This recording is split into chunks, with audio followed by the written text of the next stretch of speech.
All right, let's talk about that most accurate forecast here as we continue to talk about the fire risk. That has been obviously the big story just for the last several weeks, especially as we've seen all of these fires pop up around our state as conditions remain really dry and there's a lot of fuel out there. And today, our risk for wildfires and the risk for more erratic fire behavior continues as our winds will still be gusty, especially in eastern Arizona, and our humidity remains really low. Temperatures will still be hot, although not as hot as they've been the last couple of days. So these are brand new red flag warnings or fire weather warnings that have been issued for eastern Arizona and all of southeastern Arizona. You notice Tucson, area southeast of Casa Grande included in this, Safford, Show Low, Winslow, even Window Rock under this red flag warning, as these areas will experience the stronger winds with that low relative humidity, and that will combine to potentially create some erratic fire behavior, extreme fire behavior, with these fires potentially spreading quickly. Now, again, this includes areas across eastern and southeastern Arizona. It's in effect through today, mainly from noon to 6 p.m.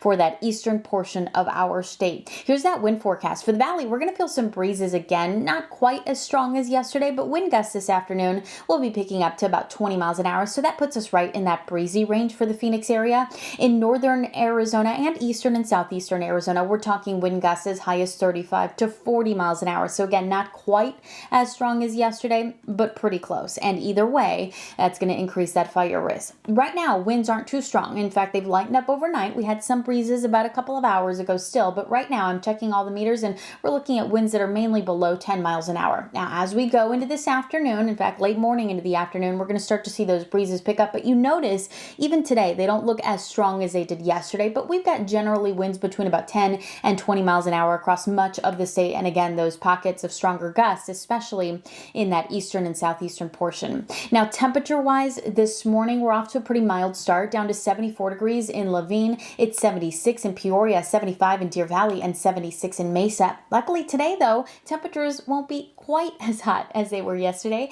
We're going to shave off about 3 degrees from yesterday's high temperature to today's high, and that means we won't see the hundreds until a little bit later today, until about 2 o'clock. And then we'll see that peak temperature of 103 between that 4 and 5 o'clock hour, like we've seen the high temperature the last few days hit right around that time frame. 103 for Phoenix and Mesa and Tempe. Ahwatukee hits 103, but will only make it to 101 in Glendale, Peoria, and Surprise. Not bad here, as temperatures technically ending up just a little bit below the average high for this time of year. 103 here in Phoenix, upper 80s in Sedona. Will make it to 91 in Kingman, mid 70s today in Flagstaff. And tomorrow that temperature drops another degree. We're up to 102 with lighter winds on Thursday, 102 again on Friday. Then we start to heat things back up, and by early next week, temperatures are right back near 110.